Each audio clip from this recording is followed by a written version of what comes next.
Good morning guys, welcome back to the channel and another driving video in Silv, my good old Mark 2 Cav. It's a Saturday morning, just driving to work. Road should be a bit quieter today, so it might be a bit of a better video to actually watch me driving to work. So I think I'm going to just shut up and be quiet and let you see what it's like to ride along in a Mark 2 Cavalier. Just briefly before that, it's a 1.8 injection GLSi. It's the same engine that's in the SRI, but the car just looks a bit more like a granddad spec car because it's just all one colour. Came with 13-inch alloys as standard when it was new. There's no body kit, there's no spoilers or side skirts or anything sporty like you get on the SRIs. So it's like an SRI in disguise really. So I suppose that's good in some ways because you've got the SRI performance. The only difference is, I've mentioned before in videos, particularly the early SRIs had a very close ratio box. Actually I think it was the SR, the non-injection. I'd have to double check on my figures, I might be totally wrong, but yeah, I don't think the later ones had the close ratio box, I'm not entirely sure. I don't know if the 130 had a closer ratio box or not. I think it did actually. Anyway guys, I'm going to shut up now before I show my ignorance any further. Blooming speed bumps. Actually, one thing I will just say, I was complaining about how hard and harsh the suspension is on this. And it's my fault because I fitted the suspension to it. But it's actually, when I've driven a lot of modern BMW like M Sports and that kind of thing, and sporty Mercs and Audis and whatever, and particularly the Beamers, they've got really quite firm, harsh suspension, especially when they've got like 19 or even 20-inch wheels on and whatever. And even though the suspension is pretty hard and harsh on this, it's no worse really than anything like that. It's not actually as bad, and where I've been using Silvia all this last week, the suspension seems to have softened up. I don't know if like the pistons in the shocks can somehow get a little bit sticky when the car's not driven for a bit, and maybe when I first started driving her again, everything just needed to be loosened up a little bit again. One thing I have noticed is that she had been starting to struggle to start a little bit. She'd not been starting as quickly and as easily as she always has done in the past. But where I've been using her every day this last week, she now starts like she always has. So it's proof that, you know, these older cars, they're better being used. They don't want to be sat for weeks on end not being used, because that's when things start to, you know, brakes start to seize up, and I almost wonder if it had started to get rust on the contacts in the distributor, and that's why she was struggling to start a bit as well. I don't know, but anyway, she's been starting absolutely spot on since I've been using her every day this last week. I've got a video on its way which will be probably uploaded today or tomorrow, which is relating to the twin top. I'm not going to spoil anything, you're going to have to wait for that video, but yeah, I've done a load of little short videos, so I am going to have to edit that one because it's going to be made up of lots of little small videos all put together. But yeah, look how she handles, you know what I mean? She's a 36-year-old Cavalier, and look how she takes these bends. That's what I mean, this is one of the things that I love about these old Cavaliers. Let's go to third and get up the hill.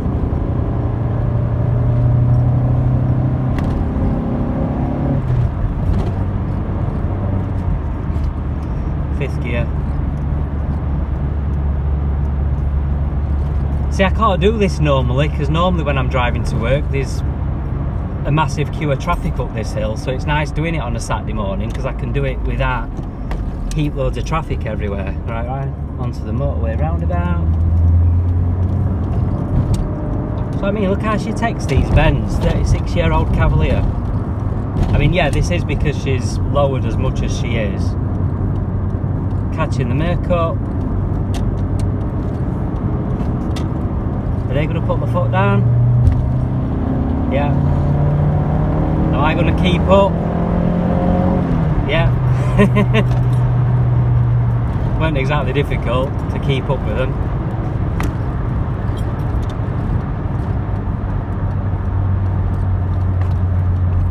It's always a pain joining motorway. Watch out for people coming down the outside lanes. It's one thing that often makes me laugh when people talk about older cars being slow and, you know, asking like, why do you have an older car? Why don't you have something modern? It's like, why would I want something modern that's got so many electronics to go wrong and is just the same as everybody else's car? He's going to pull out. Maybe not. Thought he was gonna. There he is.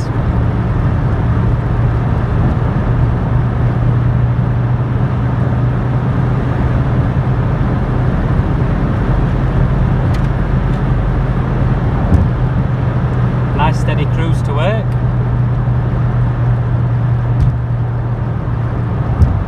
£70 an hour.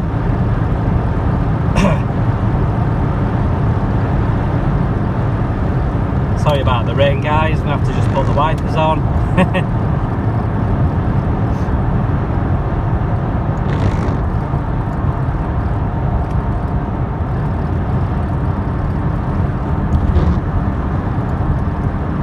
Sometimes I have these cameras on, but they're not on today.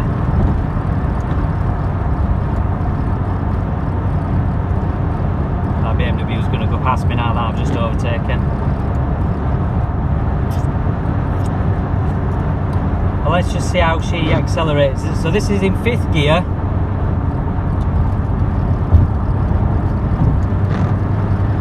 Not dropping down a gear at all. And look how she so comfortably just overtakes everybody. You know what I mean? And this is a car from 1986. And the engine is completely standard. Not modified in the slightest. Even my exhaust and my air filter, spark plugs, everything is standard. Oh, my rev counter's just shot up to 3,500 RPM and then dropped back down to 1,500.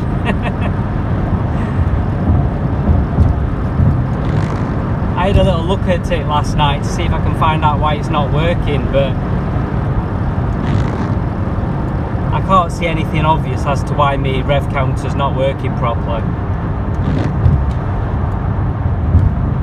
On some of the older, more basic engines, the rev counter is just one green wire that runs to your coil, and it is as simple as that.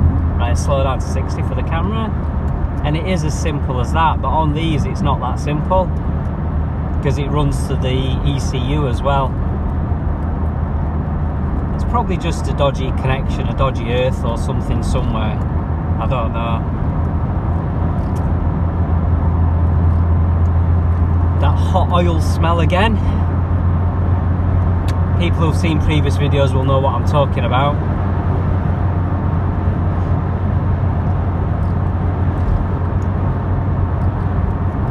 Yeah, much more fun doing a driving video on a Saturday morning when there's a lot less traffic about. I can actually open her up a bit and show you what she can do.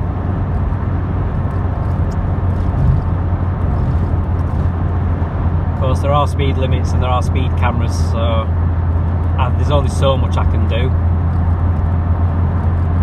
I'd love to get her out on an autobahn and see actually what top speed I can get out of her. I obviously don't want to do it on a normal public road. I mean, yeah, you could do, but you wouldn't want to do it on camera, would you? You wouldn't want to be doing like 110, 120 mile an hour and have it on camera and have it on YouTube. That'd just be a bit stupid. I mean, I wouldn't do that kind of speed anyway. maybe in my teenage years I might have done, but a bit more sensible these days.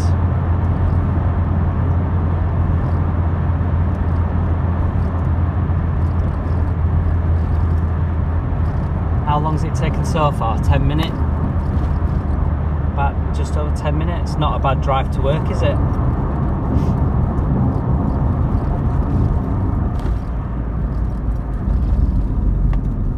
I don't know if you can hear that little annoying kind of like squeaky rattle in the background. It's me, my heater control. Where's that car going? He just set off from the green light long before it actually turned green. Quite amusing. And now they've just changed lane in front of me for no particular reason, because they've realised they're in the wrong lane. I'm just going to go into this lane. I'm going to we'll have a little traffic light Grand Prix just for you guys, so you can see what she's capable of.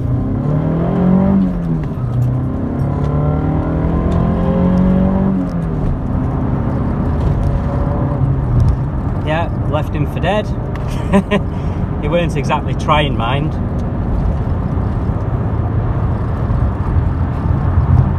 People going slow again this morning, so we'll overtake him. See, one thing, I can't do that in my Astra, in my twin top. It won't pull away as quick as that. It just, like, the clutch just doesn't bite as hard as Silvia's clutch. Silvia's clutch is awesome. You know, the Mark II, well, the Mark II Cav in general. It's got a really, really fantastic feeling clutch. I mean, some cars I've driven, you try doing that and they'll just stall. You know, some cars you'll try doing that and they'll just bog down, and then they'll like think about it and then they'll set off.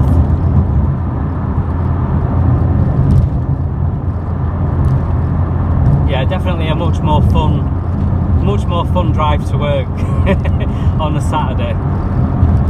I think what I'm going to be doing though is I'm going to get Orwin re-MOT'd and back on the road, and then Orwin will be back as my main daily driver rather than using Silvia, because I love driving Silvia, she's awesome, but I am conscious of the fact that I'm adding miles onto her. And I don't want to keep adding miles onto her all the time. I'll probably use her like once a week. But I'm going to try and do it so that Orwin is back as my main daily driver again.